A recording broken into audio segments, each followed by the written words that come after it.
시작하잖아요. 네, 반갑습니다. 네, 네, 반갑습니다. 가브리엘 대표입니다. SF 작가 박재식입니다. 이렇게 오랜만에 이렇게 너무 반갑네요. 우리 박 작가님하고 하면은 그냥 가만히 있어도 됩니다. 네, 또 오늘 또 사실 전공 분야이신 괴물이 나오지 않습니까? 그렇죠. 제가 SF 또 영화 이쪽 분야에서 또 다 생각하시 하고 있지 않겠습니까? 예, 저는 이제 좀 오늘은 영화 평론가 관점에서. 그런가요? 영화 전체적으로 좀 어떻게 보셨습니까? 저는 네 굉장히 재밌게 봤습니다. 어떤 점을 재밌게 보았다? 혹은 뭐 1, 2편에 비해서 이번 편 어땠다? 생각하는 거 있으실까요? 좀 여러 가지 생각해봤는데. 네. 기본적으로 이 영화 자체가 독서실 에티켓에 대한 영화다. 네, 기본적으로 선생님을 죽인다. 네, 일단 독서실 에티켓에 대한 경종을 울려요. 네, 우리가 독서실에서 과연 어떻게 행동을 해야 될까? 많이 보셨죠? 어떻게 되는지. 저도 사실 그런 생각 해봤어요. 네. 얘네들이 약간 외계인처럼 이렇게 등장하잖아요. 네. 그래서 저 외계인들은 약간 좀 층간 소음 때문에 좀 환장한 그런 외계인들이 나타나는 것이 아닌가. 그럴 수 있죠. 근데 그냥 보니까 영화 너무 잘 만들었더라고요. 그렇죠. 특히 저는 뭐가 많이 느꼈었냐면 네. 1, 2편이 약간 좀 이렇게 공포물 위주의 좀 쫄깃함, 스릴, 약간 뭐 이런 짜릿함 이런 거 위주로 나왔다면 맞아요. 이번 편이 약간 좀 감동이 있는 맞아요. 좀 뭔가 교훈이 있고 인생이란 무엇인가에 대해서 좀 돌아보게 해주는 되게 그런 느낌으로 확 잡았더라고요. 맞아요. 훅 파고드는 느낌이 있었는데 그래서 저는 무슨 생각했냐면 저도 아파트에서 살기 때문에 층간소음 때문에 열받을 때가 있거든요. 네네네. 저 정도 되는 작가는 층간소음 때문에 열받는다 그런 정도의 생각에서 그치는데 이거를 쓴 이 할리우드의 작가는 자신이 층간소음 때문에 분노했던 것을 이런 정도의 작품으로 승화시키는구나. 근데 기준이 좀 높긴 하네요. 그죠. 그런 생각. 뭐 나뭇잎 밟고 뭐 이런 걸로 이제 올라오진 않거든요. 네, 굉장히 기준이 높아가지고. 네, 어쨌든 영화 자체가 저는 이제 콰이트 플레이스의 굉장히 팬입니다. 그렇군요. 네, 그래갖고 저는 1편과 2편은 너무 천재적인 영화라는 생각을 했습니다. 어떤 점에서 되게 천재적이라고 스릴러의 공식을 너무 잘 따르고 그 공식 자체가 굉장히 의미 있게 짜여져 있어요. 예를 들어서 그 소수자에 대한 이야기가 담겨 있습니다. 기본 같으면 원래 어떤 청각, 소리를 듣는데 불편함이 있는 친구가 있잖아요. 1편 같은 경우. 네, 근데 기본적으로 1편에서 그 가족이 살아남게 된 배경 자체가 어쩌면 이 가족이 그 소녀 때문에 수화를 전부 배웠습니다. 거기서 소리를 안 내고 네, 의사소통할 수 있으니까. 대화한 가족들은 이미 다 쓸려 나왔겠죠. 근데 그 가족은 수화가 익숙하기 때문에 소리를 내지 않을 수 있는 조건이 만들어져요. 그거 자체가 그 가족만 살아있다는 환경을 만든 굉장히 기가 막힌 천재적 설정이죠. 맞아요. 그리고 가장 약자로 느꼈던 그 소리가 안 들리니까 사실 내가 소리를 낸 줄도 모르잖아요. 그러면 무조건 괴물의 타겟이 됩니다. 근데 그 와중에 이제 이 소리를 내는 장비가 반대로 이제 그 공격을 할 수 있는 장비가 되니까 어떻게 보면 약자가 전혀 약자가 아닌 세상이 될 수도 있겠구나 라는 어떤 그런 걸 보여줄 수 있는 영화라 굉장히 좋았는데 이번에 나온 이 첫째 날 네, 요거 같은 경우는 이런 기존의 스릴러 공식을 너무 완벽하게 따른 천재적이던 그 전편들에 다르게 스릴러로서의 여러 공식을 전혀 따르지 않아요. 네, 기본적으로 그 약자라는 거는 그대로 갑니다. 근데 그 약자가 약자지만 나중에 이제 반전으로서 강력한 힘을 발휘하면서 카타르시스를 주지 않습니까? 그런데 처음에 시작했을 때만 이제 앞날이 얼마 남지 않아가지고 그쵸. 그야말로 약자 중에서 약자. 맞아요. 항상 뭐 고통이 어떠냐 이런 거 물으면 대답해야 되는 그런 경우였는데 그쵸. 오히려 이런 상황 속에서 사실을 가장 냉철하게 볼 수 있고 맞아요. 마지막까지 살아남을 수 있던 의지를 불태울 수 있는 인물로 그리고 마지막에 우리 주인공과 고양이를 구해주는 그런 역할을 하는 인물로 이거 뭐 영화 속에서 원래 이제 한 마리 등장했죠. 이거 타임만 했을 때. 이게 좀 괴물의 이 소수자분이 아닌데. 출연료에서 좀 까는 거로 시작하는 거. 어쨌든 네. 그래서 저는 어떻게 보면은 그 스릴러의 공식대로면은 이 주인공이 나중에 어떤 식으로든 이 괴물과 연결이 돼서 이 암을 치료하고 다시 새로운 삶을 얻거나 너무 90년대식이야. 말도 안 되게 강력한 주인공이 너무 90년대식이야. 근데 이거를 딱 보면 이미 안 될 걸 알아요. 영화 보면. 저 아예 말이 안 되잖아요. 그러니까 어떻게 보면 영화 시작부터 그냥 죽음을 향해 가는 이야기죠. 그러니까 비극을 좀 극대화하는 거죠. 이렇게 죽어가는 사람부터 살려고 노력을 하는데 만약에 이런 죽어가는 상황이 아닌 사람들은 이 상황이 얼마나 비극적일까? 이거를 보여주니까 아 영화가 그냥 시작부터 끝까지 굉장히 좀 마음이 한 구석이 너무 아파. 저런 사람도 저렇게 열심히 사는데 궤도님 마음 아프기가 네. 쉽지 않은데 그러니까요. 네. 그래서 네, 참 그 영화 자체가 좀 심금을 울리는 또 별로 안 무서우셨죠? 진짜 무서웠어요 진짜. 네. 저는 사실 무서운 저는 좀 공포물 이런 것도 즐겨 보거든요. 무서우셨어요? 근데 전 겁이 많아가지고 사실 극장에서 잘 안 봐요. 제가. 꿈꾸신 거 아니에요? 아니야. 무서운 꿈꾸신 거 아니에요? 아니야. 저는 그 중간에 약간 이런 영화는 좀 공포물은 항상 특징이 뭐가 있냐면 중간에 약간 느슨해지는 부분에서도 관객들을 느슨하게 만들 수가 없어가지고 false scare라고 하죠. 사실은 무서울 게 아닌데도 괜히 깜짝 놀라게 하는 부분. 턱 튀어나오는데 알고 보면 꿈이었다 이런 식으로 슬쩍 넘어가는 거 그런 거 공포 영화에서 꼭 나오거든요. 맞아요. 이 영화에서도 그런 장면 한번 나왔잖아요. 맞아요. 전 그걸 보면서 깜짝 놀랐다 갑자기 드는 생각이 저런 일이 벌어지면 잘 때 코 고는 사람 끝장이었구나. 자면서 누가 할 거예요. 그리고 그 생각하면서 이제 중간에 이제 잠깐 생각해보면 뭐 말이야 최대한 안 하고 뭐 걸음걸이야 조심해서 걷는다고 하지만 아니 좀 죄송합니다 좀 추잡한 이야기해서 방귀 뀌는 건 도대체 어떻게 해야 그 사람이 과연 무한정 과학적으로 참을 수 있는 것인가. 근데 이제 방귀 소리라는 걸 정의를 먼저 해야 되는데 방귀는 소리를 내지 않습니다. 무슨 뜻이죠? 엄밀히 말하면 방귀가 내는 그게 책임질 수 있는 얘기인가요? 그럼요. 왜냐면 방귀가 소리 내는 게 아니에요. 엉덩이가 부딪히는 소리입니다. 그게 방귀 아닙니까? 방귀라는 거는 소리 내지 않아요. 엉덩이가 내는 소리입니다. 그러면 이거는 뭐냐? 엉덩이가 부딪히는 것을 막으면 원천 차단이 가능해요. 마치 그런 거예요. 입으로 말을 하는 게 아니라 성대가 소리를 내는 거다. 약간 이런 거군요. 이거 이런 거죠. 공기는 말하지 않아요. 성대가 소리를 내는 거예요. 방귀는 소리 내지 않아요. 엉덩이가 내는 소리입니다. 그럼 어떻게 하느냐? 이거는 사실 너무 기본적인 건데 엉덩이에 일단 얇은 천을 껴놓습니다. 그럼 이미 통로가 개통이 돼 있는 거죠. 약간 막아놓는다. 네, 그러면 사실상 요거는 그 엉덩이가 부딪히는 걸 막아줘요. 요거 한번 오늘 해보시겠어요? 앞으로 우리 사는 세상 배워놓은 세상은 작가님의 방귀 소리는 누구도 듣지 못해요. 그저 냄새로만 죽을 거예요. 여러분 오늘 콰이어 플레이스 같은 저런 외계인들 공격해 왔을 때 살아남기한 꿀팁, 생존 꿀팁을 얇은 천. 준비해가지고 영화에서는 이제 여러 가지 뭐 어떤 시민 기준이랄까 영화의 분위기가 있어서 그런 장면들이 묘사되어 있지는 않았겠지만 생략했죠. 아마도 대부분의 생존자들은 그 꿀팁을 다들 활용했을 것이다. 다들 중간에 속삭속삭하면서 뭐 필담으로 뭐부터 많이 얘기했어요. 규격화된. 규격화는 처음부터 준비해. 그게 사실 제일 중요해 내가 해보니까. 그럼요. 다들 이게 기본이다. 아까 이 영화 좀 천재적인 영화다라는 말씀을 이렇게 처음에 해주셨는데 저도 어떤 점에서 되게 천재적이다라고 느꼈냐면 옛날에 이제 고전 영화 시대에 활발하게 활동했던 이런 스릴러, 이런 서스펜스 이런 영화 감독 중에 알프레드 히치콕 감독이 있지 않습니까? 알프레드 히치콕 감독이 무슨 얘기를 했냐면 영화는 시각적인 자극이 굉장히 강한 매체이기 때문에 뭔가 말로 많이 설명을 해주지 말고 화면으로 하여튼 최대한 보여주는 걸로 전달해야 된다는 이야기를 했어요. 예를 들어서 어떤 사람이 다리를 좀 다친 사람이 나와가지고 쩔뚝거리면서 나와가지고 내가 다리를 왜 다쳤냐면 어저께 뭐 길 가다가 잘못해서 접질 넣어가지고 사고가 나빠 죽겠다 뭐 이렇게 말을 해주는 거는 영화 연출로서 좋지 못하다라는 거죠. 그런 내용을 전달할 거라면 그 전날 장면부터 보여줘야 된다는 거죠. 이 사람은 만약에 오도방정 떨면서 가다가 잘못해서 다리를 푹 접질렀어. 아파 해가지고 쩔뚝쩔뚝 해가지고 병원에 가서 치료하는 장면을 보여준 다음에 그 다음에 이제 이 사람 쩔뚝쩔뚝 가고 있으면 관객들이 이거 굳이 대사로 내가 다리 왜 다쳤는지 설명 안 해도 관객들은 보고 다 안다라는 거예요. 그렇게 봤을 때 자기가 보고 느끼기 때문에 말로 설명해 주는 것보다 훨씬 더 깊게 느낀다라는 거죠. 영화에서 보통 뭐 이렇게 남녀가 서로 반하는 장면 이런 거 얘기할 때 굳이 무슨 나레이션으로 나는 뭐 그녀를 보고 첫눈에 반했다 이런 식으로 굳이 얘기 안 하잖아요. 그냥 이렇게 막 뽀샤시한 조명 나오면서 막 음악 막 약간 나나나나 이런 막 나오면서 약간 이렇게 여자 주인공 이렇게 살짝 보면서 웃는 장면 나오고 남자 주인공 약간 멍한 표정으로 이렇게 보고 있으면 첫눈에 반했구나 그거 알잖아요. 그게 영화 연출의 묘미인데 이 영화는 떠들면 소리 내면 죽는다라는 걸 도입을 해가지고 아예 처음부터 끝까지 줄기차게 최대한 대사 없이 보여줌으로 모든 걸 전달하는. 그러다가 가끔 대사가 몇 마디 나오면 우리 아버지 피아노 진짜 아름답게 쳤는데 대사 가끔 한두 마디 나오면 그게 굉장히 깊게 다가오도록 그런 연출 기법에서 좀 천재적이지 않나.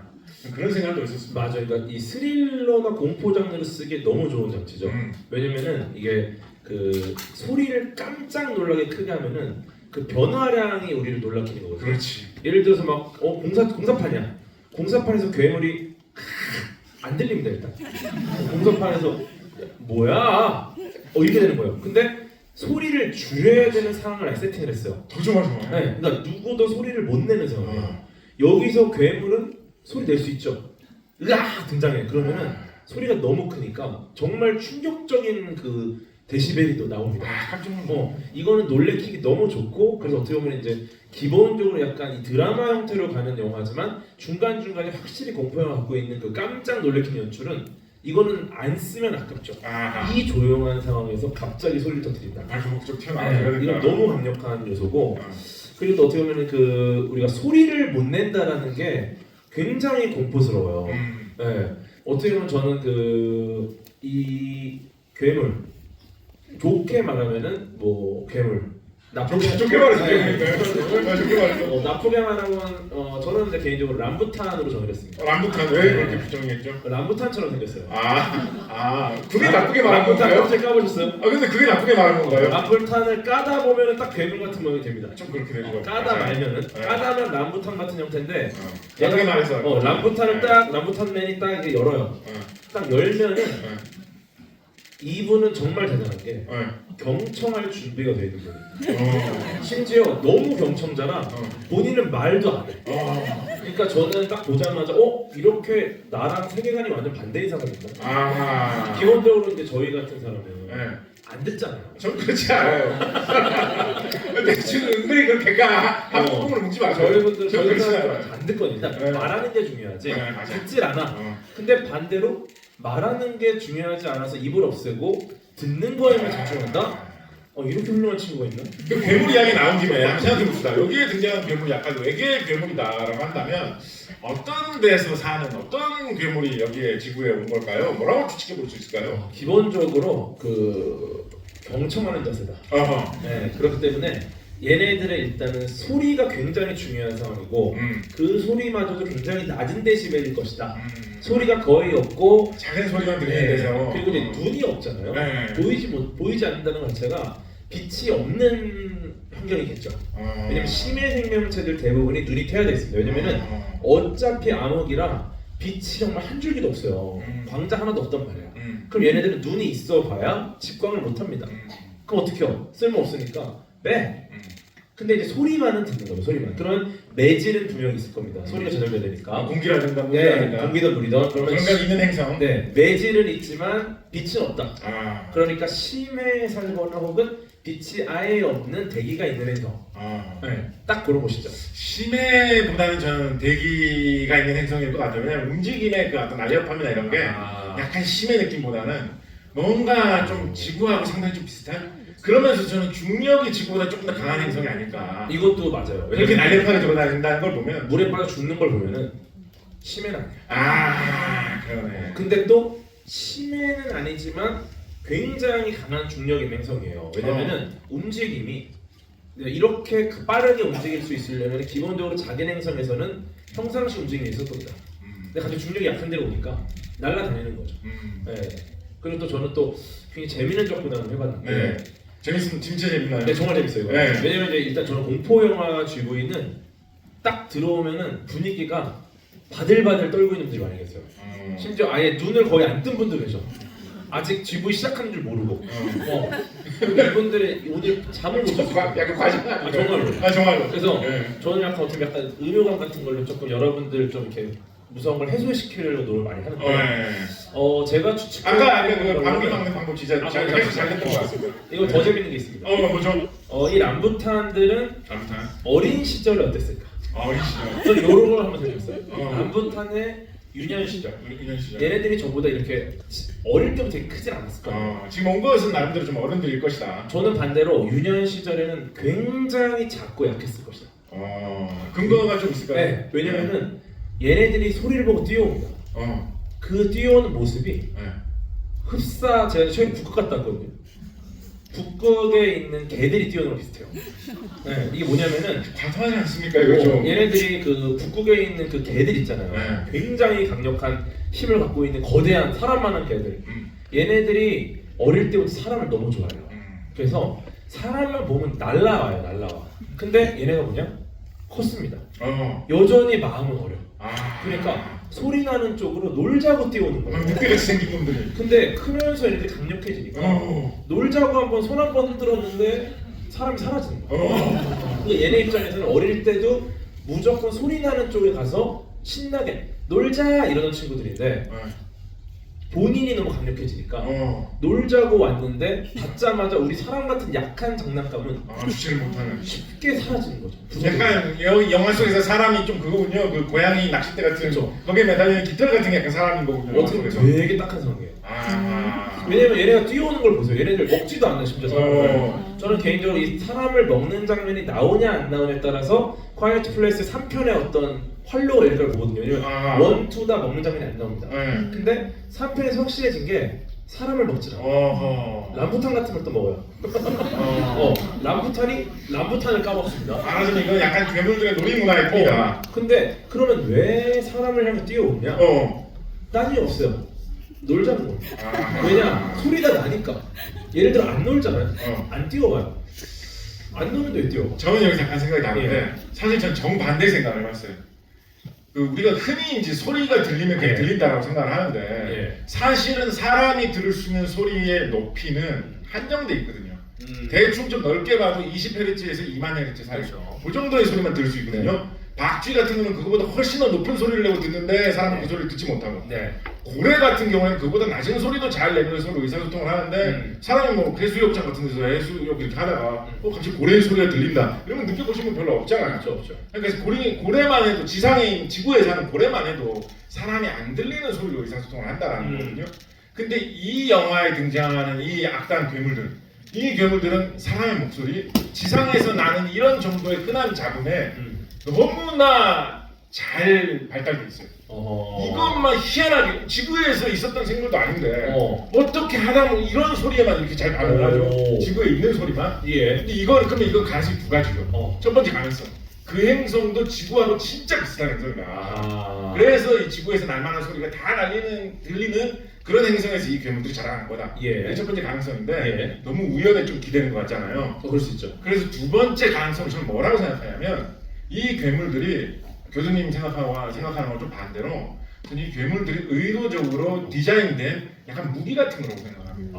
무기다? 네, 더 좀 기술력이 발달된 외계인들이 지구에 있는 생명체들을 좀 몰살시키기 위해서 지구에 있는 생명체들이 잘 낼 만한 소리에 반응하는 그런 괴물들을 일부러 개발을 해가지고 한번 처음 시작할 때만 하늘에서 뭐 막 떨어지잖아요. 이게 약간 우리가 무기 같은 거 많이 나오는 곳에 이렇게 파리향 이런 거 뿌리는 거하고 비슷한 장면인 거죠. 외계인 입장에서 지구에 한번 약 좀 쳐.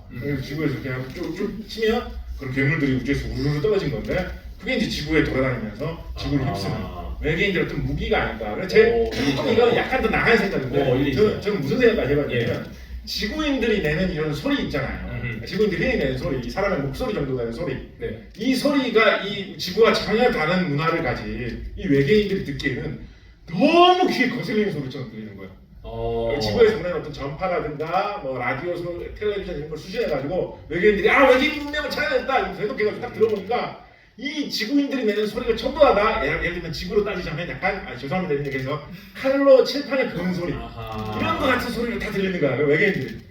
그때 너무 분노해가지고 저런 버러지 같은 행성은 없애버려야 된다. 저거를 나중에 우주의 손공에다라고 생각을 해가지고 다 몰살시켜버리자. 자, 그래서 이제 그 우주에도 뭐 이런 그런 게 있겠죠.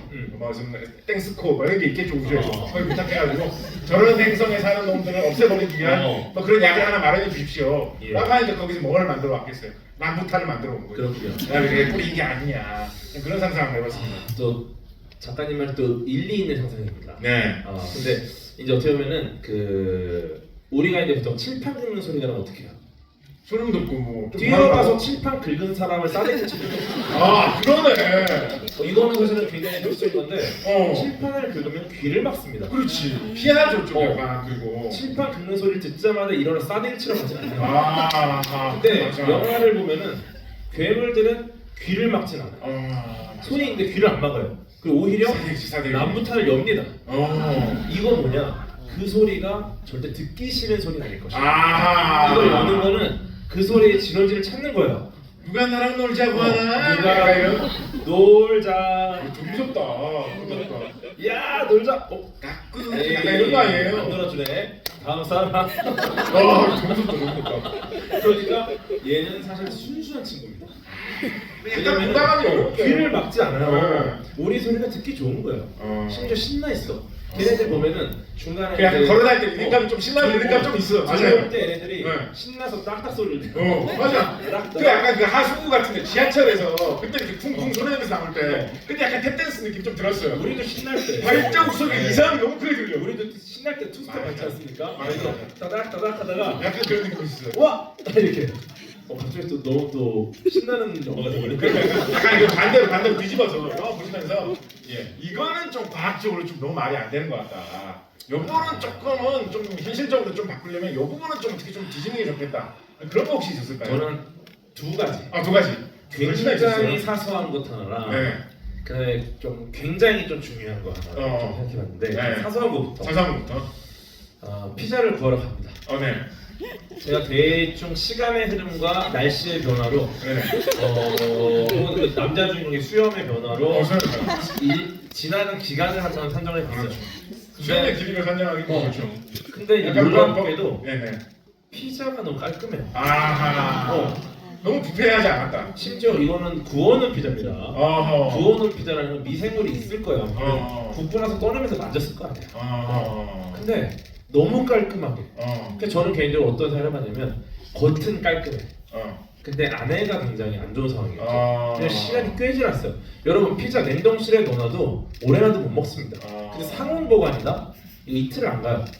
근데 지금 꽤 오랜 날이 지났는데 그 피자를 먹었습니다. 둘 다 먹었죠. 네네. 어땠습니까? 여주인공 악화됐어요. 그러니까 저는 이 여주인공이 악화됐다고 봐요. 그것 때문에.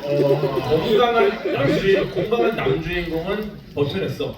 하지만 굉장히 취약한 상황이에요, 건강이. 약간 좀 식중독의 위험성을 경고하는 그런 영화의 측면도 있다. 그러니까 영화를 잘 기억해 보시면은 피자 먹은 직후부터 여주인공 상태가 악화됩니다.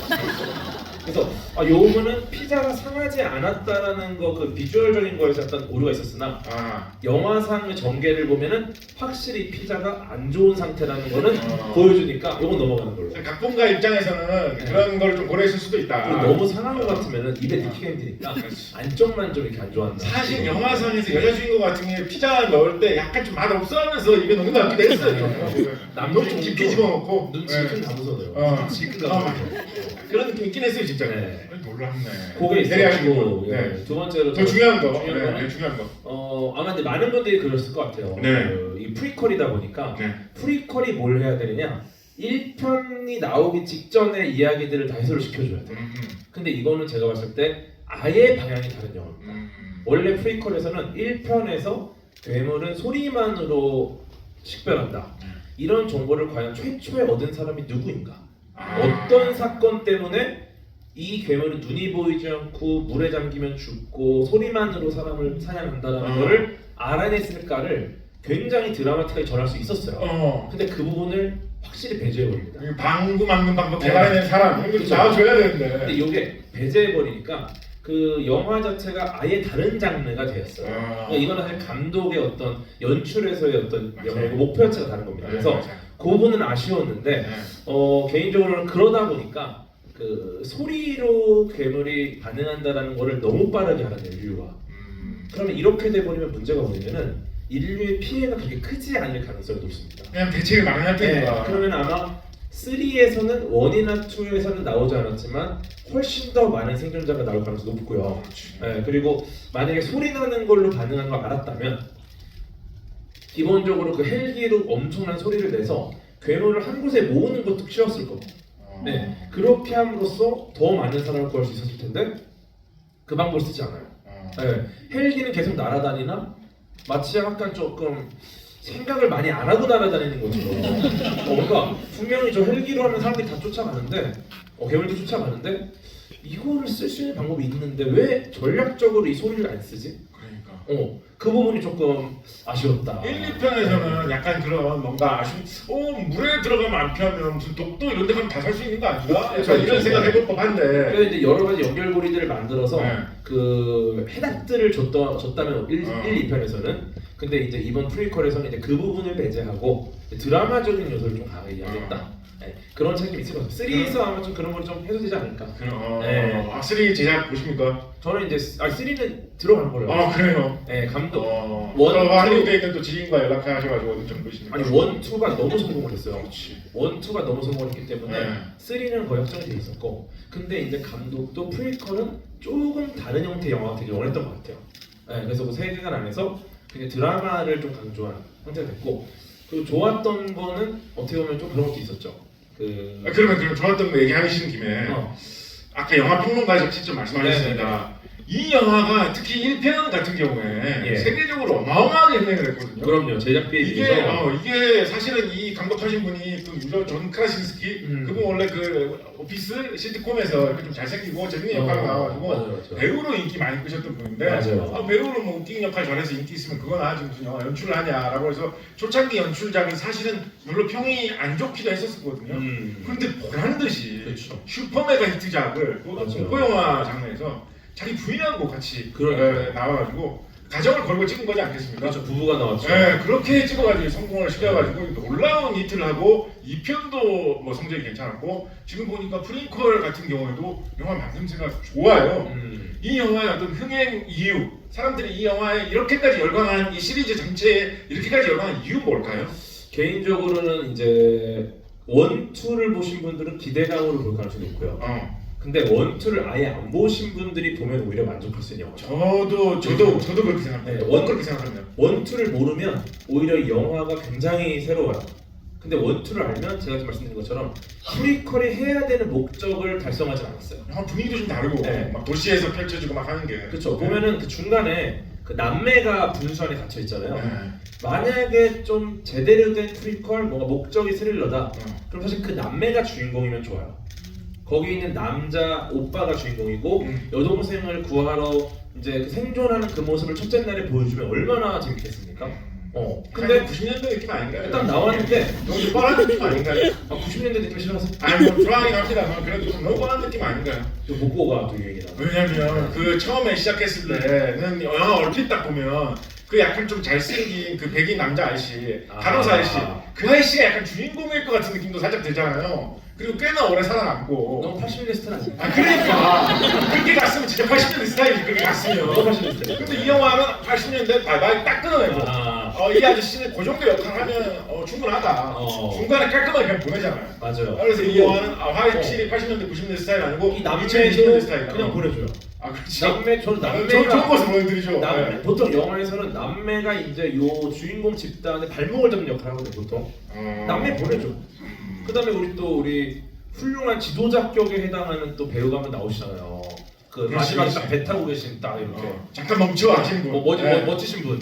그 마이클 베이랑 상관 있는 영화 자주 나오시는 분. 그분도 어떻게 보면 되게 주인공급인데 응용이 뭐 그런 뭔가 주인공급으로 할 뻔했다가 또 나중에 배에서 나와. 그냥 뜬금없이 고양이가 거의 주인공입니다. 저는 고양이는 초장에 보냈어야 되는데 얘가 가질 않아요. 근데 이제 저는 사실 이 영화에서 진짜 좀 약간 좀 설명이 있었으면 좋았겠다 싶은 게 설명이 안 했는데 내가 놓쳤나? 어떤 거요? 이 고양이는 왜 야옹 소리를 단 한 번도 내지 않는가? 이 고양이가 고양이가 보통 시끄럽잖아요. 영화 초반에 나와요. 영화 초반에 이제 일반 고양이 아니고 이제 이런 암 환자들을 케어하는 용으로 나온 고양이라 얘네들은 언제나 굉장히 정숙하고 얌전하고 그래서 저 정도로 정숙하다고? 그러니까 약간 우리 그 개로 치면 이제 반려견 중에 보호견들 있잖아요. 그런 고양이에요. 그래서 말썽을 일으키지 않는 스타일. 그것처럼 또 말썽을 또 일으켜. 근데 어쨌든 굉장히 오늘 뭐 제가 뭐 속도록 하겠습니다. 그냥 뭐 좋은 초반에 살짝 나오던 문장이 좋습니다. 저는 이 영화에서 약간 좀 말이 안 되는 걸로 어떤 게 되게 사실 좀 말이 안 된다고 생각하면서도 이거 이렇게 잘만 하면이라고 좀 솔깃한 점이 있었냐면 저는 이 영화에서 사실 1, 2편도 그랬고 네. 저도 사실 이것도 아까 말씀하신 그대로 아. 1, 2편에서 이게 되게 궁금했는데 예. 이번 편에서는 좀 설명해 줄 줄 알았는데 이번 편에서 저를 설명 안 해준다 싶게 네. 좀 되게 와닿았던 게 뭐냐면 네. 도대체 이 괴물들은 어디에 숨어 있다가 나온 거냐. 아. 보이지도 않는데 뭐 이상하게 가만히 있는데 소리만 하면 어디서 뭐 쑥 나와. 어디에 있다가 도대체 나온 것이냐. 안 숨어있지 않나요? 근데 왜 안 보이잖아요. 카메라만이 숨어있어요. 카메라.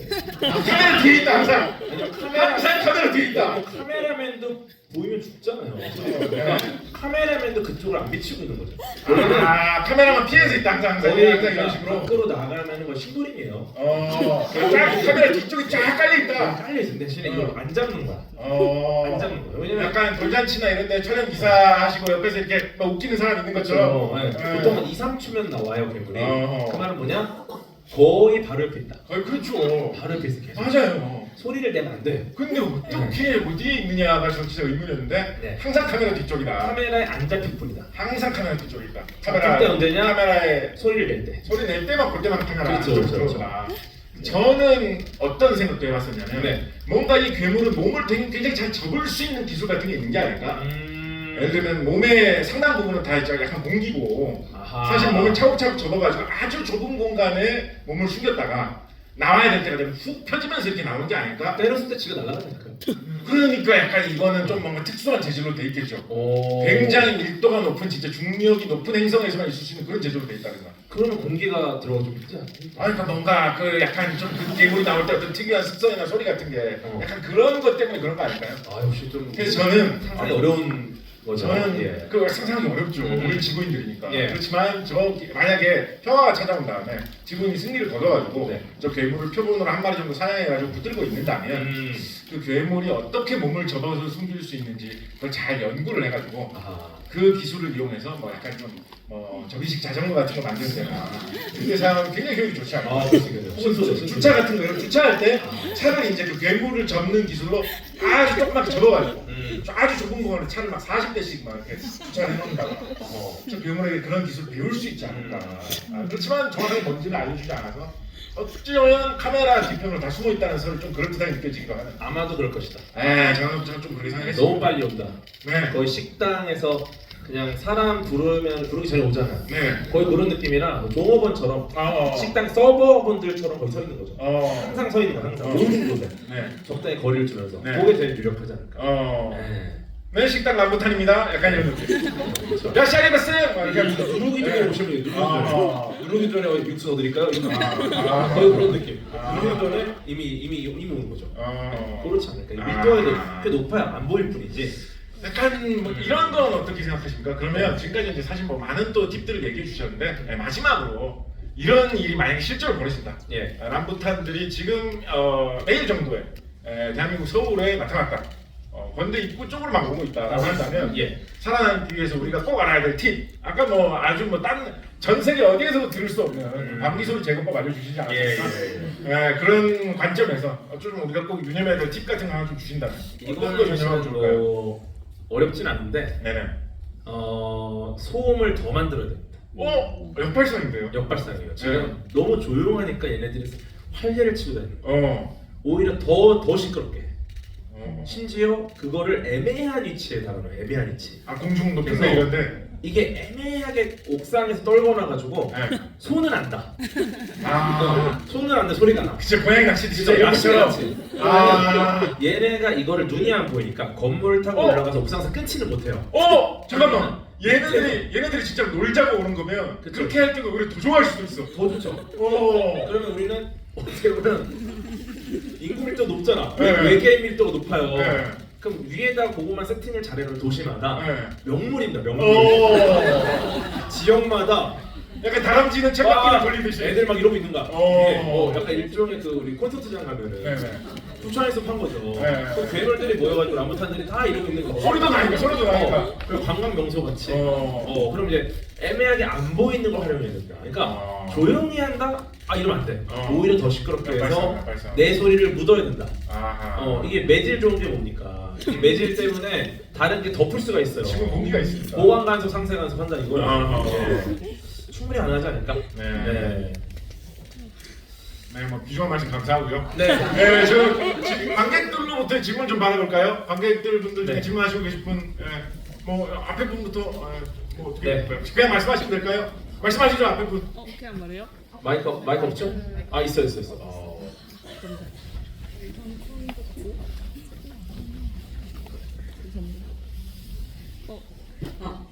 제가 이걸 봤을 때 처음에 괴물들이 유성처럼 이렇게 등장을 하잖아요. 근데 유성 같은 경우는 대기에서 많이 상당 부분이 타는 걸로 알고 있는데 그럼 괴물이 그럼 그 타지 않으면서도 이렇게 그 지구에서도 잘 이동할 수 있고 그리고 유연하게 움직일 수 있는 재질로 될 수 있을까요? 이분 약간 좀 궤도 팬 재질인데요.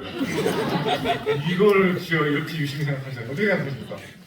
네. 어떻게 대기권의 마찰열이 견뎌내고 지구에 와서 이렇게 잘 활동을 하고 있는가? 요거는 사실 좀 우리가 인과관계를 뒤집어야 됩니다. 또 뒤집나요? 네. 왜냐면은 왜 얘네들이 살아남아서 지구에 도착했을까? 이게 아니에요.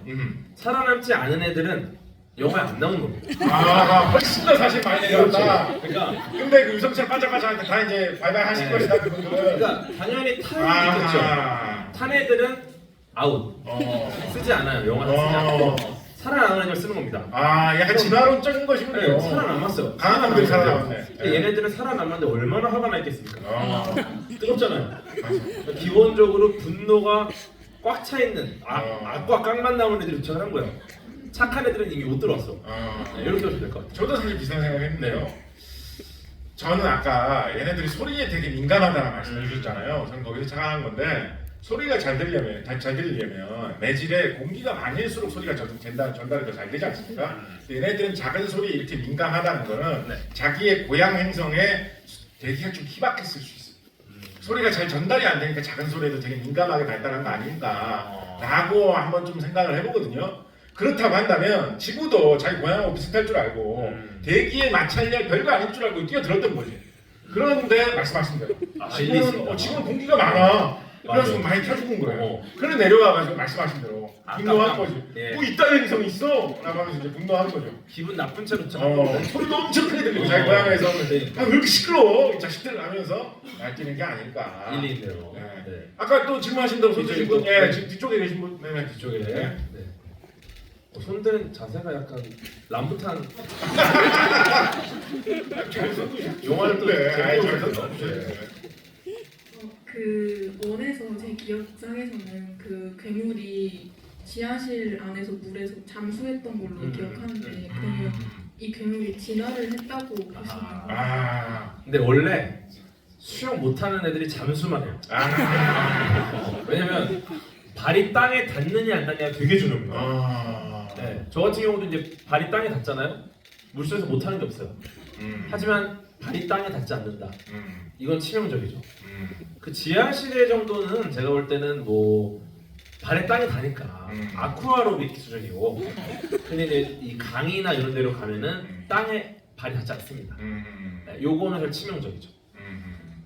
약간 좀 수심을 고려하면서 움직였다. 그럼요. 네, 그래서 진화하기엔 너무 짧은 시간이었을 거고, 네, 고작 뭐 몇 년밖에 안 지났으니까. 지나가기보다는 약간 눈치. 그렇죠. 1년 정도 지났죠, 원에서. 네, 그러니까 아마 그것도 수영 길이로 측정하신 건가요? 아니, 그 날짜가 나오고. 날짜 나오는 거예요. 며칠 후 나오지 않습니까? 네. 그래서 아마 1년, 2년 조사일 것 같아요. 그렇군요. 좋은 질문이었습니다. 네. 또 아까 앞 줄에 질문 받았는데. 해주시죠. 괴물들이 소리로 위치를 굉장히 잘 찾아내잖아요. 소리로 괴물 위치를 찾아내고 있습니다. 네, 마이크는. 저는 사실 약간의 좀 죄책감이 느껴지는 게 예. 질문해 주신 거에 대해서 저희들이 대답해 주신 거에서 너무 좀 진지하게 경청을 해주고 계셔. 약간의 사실 조금은 죄책감도 있습니다. 저는 사실 솔직히 진지한데요? 질문 계속 해주시죠. 최선을 다하고 있습니다. 그 위치를 잘 찾아낸다는 거는 사실 저희도 그렇지만 귀가 두 개가 있어서 위치를 잘 찾아내는 거잖아요. 오. 그래서 뭔가 다른 소리를 크게 내서 이 괴물들을 유인한다고 하더라도 다른 곳에서 소리를 내면 그거를 찾아낼 수 있을 것 같은데 그러면 저희는 인간은 어떻게 해야 될지. 약간 뭐 자동차 회사에서 초음파 센서 이런 거 연구하시나요? 오.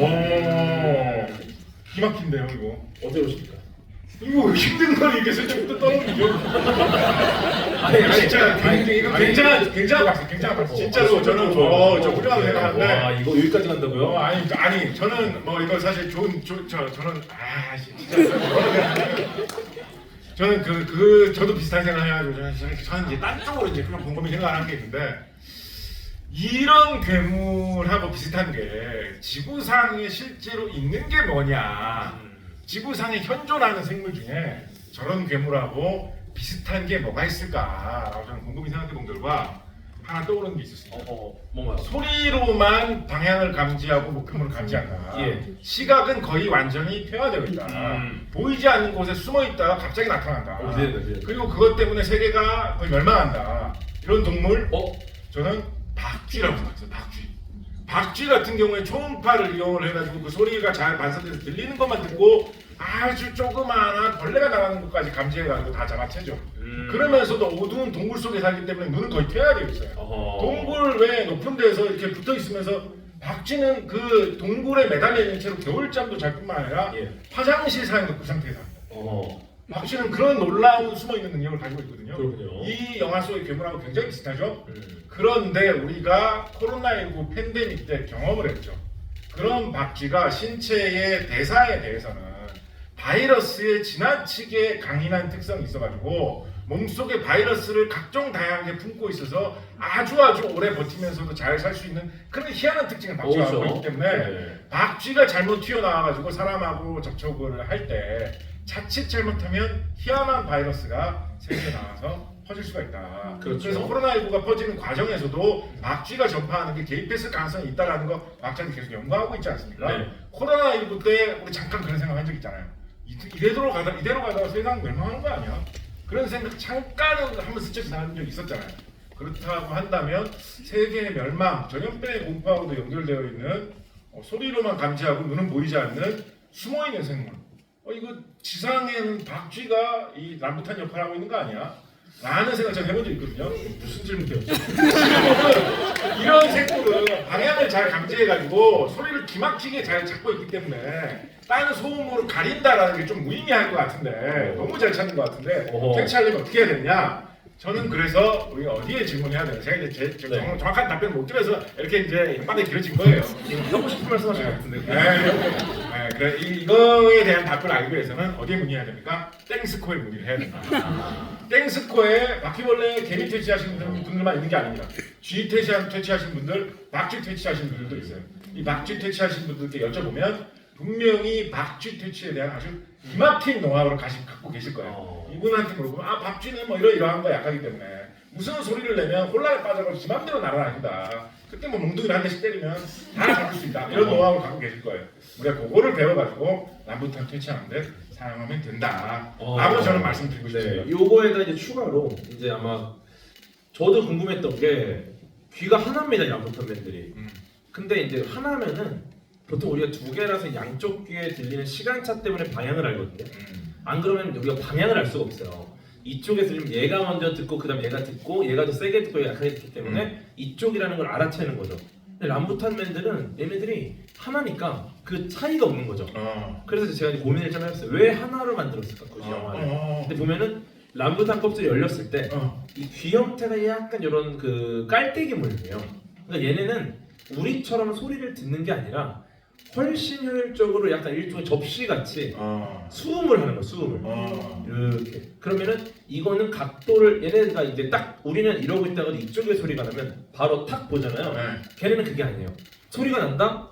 이렇게 돌립니다. 이렇게 먼저 이렇게. 두 번째 소리가 나기 전까지 얘네들은 알 수 없어요. 근데 두 번째 소리가 났을 때 소리가 들어올 때 이렇게 돌리면서 어느 지점이 가장 소리를 크게 들리는지를 보면 이게 수음을 해가지고 방향을 아는 것 같아요. 그렇게 좀 가는 게 아닌가라는 추측을 해봤어요. 약간 제가 레이더처럼 이렇게 이거는 보이는 방향에 맞춰서. 물론 두 개면은 조금 더 정확하겠죠? 근데 두 개로 안 한 이유는 아마 감독의 영화적 상상으로 인간과 똑같이 귀가 두 개면 너무 인간같이 생겨서 괴기함이 덜 갈 것 같아요. 그럼 귀를 3개나 4개 정도로 할 수도 있잖아요. 그럼 아예 더 화끈하게. 분장 오래 걸리죠. 가끔가다 컴퓨터 그래픽은 안 되겠다니 이제 네, 사람도 하고 해야 되니까. 몇 컷 정도는 사람이 봤어. 그러니까 그런 거 해야 되니까. 그리고 이제 뭐 할로윈 분장 이런 거를 또 판매도 하려면 비 4개 다니면 어디로 집어넣는 거예요? 이렇게 하면 이제 곤란하니까. 꽤나 징그럽지 않습니까? 아 맞아. 그 눈도 이제 3개 달리면은 약간 뭐 서비스 느낌이 나는데 하나면은 무서워. 콧구멍 2개, 3개면은 그냥 시원해 보이는데 하나면은 무서워. 그러니까 2개인 게 하나일 때 좀 무서워. 2개인 게 3개일 때보다 2개인 게 하나일 때 더 무서워. 이게 되게 무서운 거야. 상실. 그렇지 않을까? 딴 질문도 말해보겠습니다. 질문 점점 많아지고 좀 어떻게 하죠?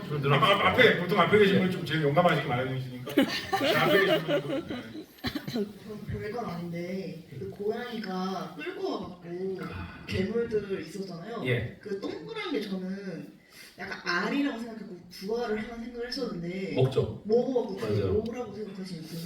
도시락이죠 도시락. 저도 그게 궁금했는데 도시락이죠. 그 고향에서 고향 행성에서 오면서 하나 싸운 거죠 도시락. 그러니까 영화상에 사실 그거에 대한 설명이 들어. 잠깐만 이거 도시락이라고 생각 안 하시는 분도 계세요? 당연히 전 도시락이라고 생각했는데 새참도 좀 먹어가면서 사는 거죠 람부탄들도. 새참을 좀 출출하지 않냐? 좀 먹고 하자. 그럴 수도 있겠죠. 네. 저는 뭐 그렇게 생각했어요. 근데 이제 요거 그러니까 그 의문을 품을 수도 있구나. 근데 괴물의 주식이 천만 원 뭐냐? 전 진짜 당연하다고 생각했는데. 이제 괴물의 주식이 그거야 뭐냐? 그 도시락. 그거예요. 되게 중요한 얘기. 그게 주식이에요. 저쪽을 바꿔요. 다른 분도 질문 받아볼까요? 질문 이렇게 많죠? 앞에 근데 괴물의 주식이 뭐냐는 아마 3편에서 나올 것 같아요. 저도 되게 궁금했던 내용인데 설명이 전혀 되질 않았어요. 네, 그냥 굉장히 괴기스러운 먹는 장면만을 묘사했고 3편에서 괴물들이 배고파가지고 막 뒹굴고 있을 때 하늘에서 그게 막 다 떨어질 겁니다. 아, 도시락 배달왔다. 그럴 수 있겠네요. 질문. 네. 네, 두 분이 이과시잖아요. 저는 문과거든요. 이과적인 시점에서 저는 영화를 봤을 때, 예. 참고로 저는 고등학교 문과 나왔습니다. 저는 둘 다 문과 나왔습니다. 네. 그래서 봤을 때 이 사태에 대한 재산적 피해 기준이 얼마나 될까에 대해서의 약간 고찰을 하면서 영화를 봤거든요. 그 얘기를 하면서 문과를 굳이 들먹이시나요? 그래서 이과적인 시점에서 네네. 괴물들에게 재산적인 피해 보상에 대한 소통 방법을 혹시 구상하신 게 있을지 질문을 드립니다. 아하. 뭐 가진 게 있어야지 보상을 받는데 얘네들이 가진 게 거의 몸뚱아리밖에 없어가지고 우리가 뭐 딱히 보상을 받을 방법이 없지 않을까. 그냥 얘네는 잃을 게 없어 제가 봤을 때. 네, 그래서 뭔가를 요구하기에는 쉽지가 않을 것이다. 요구를 하는 순간 죽어요 그리고. 저는 괴물도 괴물이지만 지금 5번 자리에 앉아 계신 질문하신 분 혹시 뭐 술 한잔 하시다 가지고 좀 격해져가지고 싸우실 일 있으면 바로 좀 자리를 피하시라. 누군가를 대결을 하시면 큰일 난다. 이런 생각이 좀 들었습니다. 질문 또 받아볼까요? 네, 제가 앞줄에 계신 분, 남자분. 네. 네. 네, 저는 궁금했던 부분이 람부탄끼리도 서로 람부탄 공식 명칭화 됐군요. 아 영광입니다. 네네, 람부탄. 네.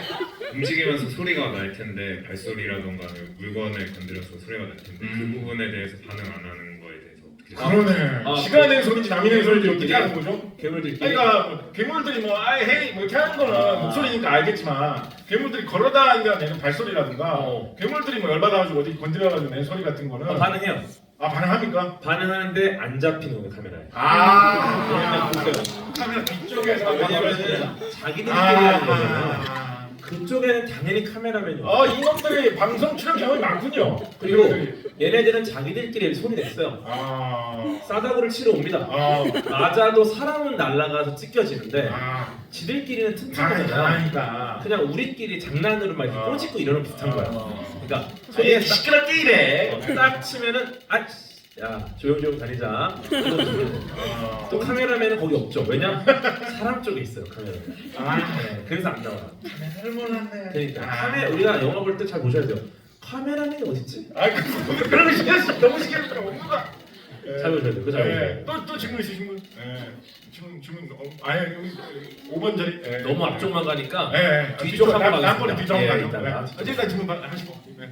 네. 그 예고에 볼 때 이제 외계인들이 이제 위성처럼 막 떨어지길래 저는 이제 그 외계인들이 우주를 그냥 철대 뭐 정자대처럼 이렇게 막 돌아다니다가 이제 뭐 민들레 씨앗 퍼지듯이. 끊이듯이 온 떨어진다고 생각을 했고, 그러면 이제 그 우주에서 그 기압도 견뎌내고 유성의 그 떨어지면서 이제 그 불덩어리도 견뎌낼 만큼 재질이 강하다고 생각을 했거든요. 그래서 이제 뭐 건물도 막 찍고 막 다 찍고 이렇게 할 정도로 강하다고 생각했는데, 방금 영화를 보고 나서 이렇게 설명을 듣다 보니까 보통 이제 우주복이 네. 몸의 기압을 외부에서 공기압을 맞춰주는 거잖아요. 근데 그러면 이 우주복도 저 괴물처럼 재질이 그만큼 강하게 제작이 되는 건지 싶어서. 아, 근데 우주복이 얼마나 튼튼하냐? 우주복을 입고 대기권으로 뛰어들 수 있는 사람이 별로 없어서 보통은 사람이 대기권으로 뛰어들진 않고 우주선을 타고 들어오잖아요. 네, 그래갖고 아마 우주복은 그 우주선 내부의 그런 압력과 열과 진동을 견디게 되어 있고, 보통 이제 내압복을 입거든요. 그 선내 뭐 선외 그다음에 뭐 이런 걸 입는데, 이제 그 여압복을 입을 때는 뭐 그 정도만 이렇게 고려를 해요. 우주에는 몸의 공기압을 네, 그건 이제 기본적으로 우주선에서 정리가 되고, 수리할 때 입는 그 선외복 같은 경우는 당연히 이제 그 뭐 열이나 온도나 뭐 이런 걸 다 맞게 돼 있는데, 그것도 역시 대기권으로 돌입하는 복장은 아니긴 해요. 왜냐면 우주에서 견뎌야 될 압력이라는 게 생각을 해보면 1기압 정도잖아요. 근데 이제 잠수복이 튼튼한 걸 입고 바다로 내려가면 뭐 10기압, 100기압 견제되는 경우도 많은데, 그런 잠수복이라고 해가지고 정말 어마어마하게 튼튼하냐라고 하면 그런 잠수복도 한계는 있거든요. 그러니까 우주복이 이런 선외 활동용 우주복이라도 상당히 튼튼하진 않겠지. 아니 튼튼하긴 하겠지만 저 외계인에 비할 만큼 그 정도로 튼튼하지는 않을 것 같다. 이렇게 정리해 볼 수가 있을 것 그 같습니다. 공식 설정으로는 얘네들이 이제 자기네 행성이 있었는데 중력이 굉장히 강하고 굉장히 어둡고. 공식 설정이 있구나. 네, 있었어요. 근데 이제 얘네가 자신들의 행성이 살기 어려워지니까. 잠깐만, 방귀 피하는 방법도 공식 설정입니까? 아, 그렇습니다. 아, 그럼. 네. 떠돌다가 이제 지구를 찾은 거죠. 그렇게 해서 들어오는 걸로 설정이 되어 있어요. 네, 물론 뭐 더 자세한 내용은 할 수 없지만. 우주에 약간 씨앗이 떠다니듯이 그렇게 떠돌아다니다가 네, 그렇죠. 지구에 갑자기 이렇게 한번 휘말려가지고. 네, 이게 얘는 워낙 튼튼하기 때문에 뭐 소행성 같은 거 막 타고서 막 돌아다닐 수 있을 거고 뭐 그렇겠죠. 우주 살 수 있는. 네. 또 질문 받아볼까요? 네. 어느 분? 뒤쪽으로 좀 네, 어느 분 해볼까요? 네. 네. 저기 우리 가운데 계신 선생님. 가운데 계신 선생님. 네. 네. 너무 뒤로 못 가서 죄송합니다. 이 계단이 많아가지고 마지막 질문인 것 같아요. 마지막 질문인가요? 죄송합니다. 네, 남은 질문은 감독에게 이메일로. 아까 그 강아지라고 하셨는데 그 람부탄 친구들이 예. 그러면은 지구상의 동물들과 비교했을 때 지능이 혹시 얼마나 될지랑, 그리고 만약에 지능이 높다면 이거를 이제 강아지 마냥 교육시킬 수 있을지가. 이게 한국 관객들한테서만 나올 수 있는 질문이죠. 지능이 얼마나 되느냐, 훈련 가능하냐. 근데 사실 영화적으로는 사실 이 지능을 측정하는 게 불가능합니다. 해보세요. 그런데 그 제 생각에는 그냥 제 추측. 추측. 3편에서 굉장히 드라마틱하게 활용될 것 같아요. 그러니까 얘네를 훈련시킬 수 있느냐 없느냐가 굉장히 중요한 이슈가 될 것 같고요. 왜냐면은 지금 2편까지 나온 거에서 모든 스릴러 설정을 다 썼어요. 그럼 그 다음에 보통 어떤 게 나오냐면은 이 괴물을 놓고 이 괴물보다 더 악한 인간들이 등장을 합니다. 예를 들어 지금 우리는 물을 두려워한다는 걸 알기 때문에 고립시키고 빠져나올 방법을 다 찾았습니다. 그죠? 괴물 약간 무기화한 그러니까. 이거를 왜 찾았느냐, 어떻게 찾았느냐, 이게 프리퀄에 나왔죠. 그러면 2에서는 이제 그런 생존자들이 모여있고 생각보다 생존자가 많을 것이다. 근데 이 중에서 어떤 생존자는 이제 이들을 어떻게든 처리하려고 할 거고, 근데 어떤 생존자들은 이들을 무기로 활용하려고 교육을 시킬 겁니다. 그 안에서 인간끼리 두 파가 나뉘어서 벌어지는 일들이 제가 볼 때는 3, 안 나오면 4,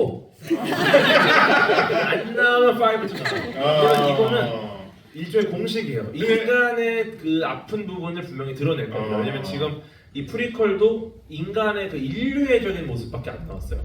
누구 하나 악인이 없습니다. 이 안에 모두가 서로를 배려하고 서로를 아낄 때만이 결국 인류는 인간답게 살아간다는 걸 보여주기 때문에 제가 볼 때 그 3에서 하면 인간의 좀 어두운 면을 좀 강조하지 않을까. 생존보다는 인간끼리의 대립. 저는 그렇게 추측을 했어요. 네. 그래서 정리하자면, 질문에 대해서 답을 정리하자면, 지능은 아마도 훈련이 좀 가능할 정도는 가지 않겠느냐. 그렇게 해야지 영화가 아마 될 겁니다. 네. 3 나왔다 한번 보세요. 제가 이런 거 잘 맞춥니다. 만약에 이게 안 나왔다, 영화가 별로야. 내 말대로 했어. 영화 좋죠. 내 말대로 했었어요. 영화 좋아요. 패러마운트에서 또 불러주죠. 그러니까 3는 제가 또 감독한테 좀 얘기해야 되는데. 3에서도 패러마운트에서 반응이 좋아가지고 그러니까요. 우리를 다시 한 번 더 불러주시기를. 네. 만약에 이제 이게 어떻게 인터넷으로 잘 퍼져가지고 네. 3에서 약간 뭔가 방위별 해결법이나 이런 게 장면으로 좀 들어가서 표현됐다 이러면 이제 대박인 거죠 그러면. 그거는 안 나와도 괜찮아요. 아니 뭐 카메라 뒤로에 다 숨어있다 이거 끝나는 거 진짜 그런 거 나오고. 여기요. 네. 오늘 뭐 이렇게 재밌게 지금 시간 이야기해봤는데 어떤 경험이셨습니까? 어떤 기분이셨습니까? 벌써 시간 다 됐나요? 다 된 거 같지 않나요? 다 됐어요. 아니 네. GV가 어떻게 영화보다 짧아? 저는 개인적으로 그 GV가 영화가 2시간이면 GV는 4시간 해야돼요. 아니 보세요. 문제가 깁니까? 해설이 깁니까? 약간 궤도식, 네. 궤도식 약간. 아니 보통 시간 문제는 측정 2줄이에요. 그 문제는 해설은 한 4페이지 됩니다. 그러나 문제가 언어 영역이라면? 네. 국어라면? 지문이 좀 길지 않나요? 그런 경우는? 이거 언어 영역 아니잖아요. 네, 어쨌든 그래서 그냥 마무리로 드리고 싶은 말씀은 그 저는 개인적으로 되게 좋아하는 어떤 이 quiet place라는 장르라고 생각을 해요. 이 영화가. 그리고 이 영화의 설정에서 나오는 것들 예를 들어서 억압의 수단입니다. 시작부터 관계가 굉장히 불편하죠. 예를 들어 눈을 감아봐. 이거는 보통 로맨틱 코미디나 멜로에서 나옵니다. 눈 감아. 로맨틱하죠. 아니면 혹은 초등학교에서 아이들 너무 많이 떠들 때 선생님이 그런 거 많이 하죠. 혹 귀마가. 이것도 그 사람을 지키기 위해서 하는 거죠. 보통은. 맞아. 코마가도 보통 무언가로부터 지키기 위한 겁니다. 혹은 뭐 방문해도 너무 심하죠. 근데 입마가는 이거는 사실은 굉장한 폭력으로 보여요. 맞아요. 다른 것들은 이제 그 사람을 지키거나 그 사람을 향한 어떤 로맨틱한 걸 보여주지만 입을 막는다는 건 굉장히 폭력에 가깝습니다. 그러면 관객들한테 일단 입을 막는 형태를 보여줌으로써 공포를 극대화하는 장르라서 어떻게 보면 사실 요 설정 세계관을 가져다 쓰고는 모든 감독들이 굉장히 쓰고 싶을 것이다. 네. 그럼에도 불구하고 이제 이번 프리퀄 첫째 날에 대한 거는 저는 이제 기존의 여러 클리셰를 많이 했겠다는 것에 의미가 있고요. 재밌는 건 특히나 그 공포 방정식이 있어요. 인원이 줄어들수록 무섭습니다. 원래 네, 인원이 줄어들수록 예를 들어 이 극장이 지금 안 무섭죠. 혼자 있다고 생각해봐요. 그냥 무서워요. 그냥 내가 보러 왔는데 오늘 혼자 이 영화관에 영화는 나와. 페로마운트에서 너무 싫어할 것 같아. 예를 들어 앞에 막 이거 잘 안 된 거지만 그러면 근데 보시면은 이 공포 방정식을 완전 반대로 해석해서 너무 무서운데 정말 많은 인파가 다 같이 이동합니다. 근데도 무서워요. 왜냐면은 우리가 지금 소리 없이 이동한다는 게 지금의 어떤 공포 방식을 깬 형태 공포거든요. 그리고 재밌는 게 소리를 차단한 거가 왜 재밌냐면 보통은 시야를 차단합니다. 공포 영화들이. 어둡게 만들고 보이지 않다가 갑자기 나타나요. 장롱 같은 거 열 듯 네. 말 듯 하면서 이렇게 막 이런 거. 근데 이거는 사실 과거 방식인 이유가 뭐냐면은 과거에는 어둡게 만드는 게 CG에서 유리했습니다. 왜냐면 눈에 잘 안 보여야 이상한 게 티가 안 나요. 가릴 수 있으니까. 근데 지금 어떻습니까? CG가 너무 발달해서 과학기술이 발달을 하니까 지금은 보여주고 싶어요. 더 자세하게, 더 뚜렷하게. 근데 그러면은 또 화면에 집중하도록. 그러면 공포감이 사라져. 그럼 어떻게 하느냐? 대신에 소리를 줄입니다. 네, 그래서 저는 어떻게 보면 현대 과학기술에서 CG의 발전과 함께 굉장히 정확하게 자리를 잡은 영리한 세계관이다. 그리고 그 세계관에서 나온 굉장히 독특한 형태의 클리셰를 깬 드라마에 가까운 첫째 날이라는 프리퀄. 네, 많이 보시면 좋을 것 같습니다. 저도 이 영화 저는 사실 기대보다 되게 감동적이고 인생의 의미에 대해서 돌아볼 수 있는 그런 내용이라서 되게 신선했고요. 영화 겁이 많아가지고 무서운 영화 극장에서 잘 못 보는데 마침 이렇게 TV 때문에 영화 재밌게 보고 또 보고 나서도 이 교수님 말씀 들으면서 오히려 이 어떤 무서움을 털어버렸다고 할까요? 한결 더 가벼운 발걸음으로 뭐 람부탄이지 뭐 라는 생각으로 갈 수 있게 돼서 정말 감사하게 생각합니다. 여러분도 재미있게 보셨기를 기원하고요. 또 가셔가지고 주변에 좋은 입소문도 많이 내주시면 저희들이 또 다음에 또 페로마운트에서 불러주지 않을까요? 좋은 입소문 많이 내주시면 더욱 감사하겠습니다. 오늘 나와주셔서 감사하고요. 저도 정말 즐거웠습니다. 감사합니다.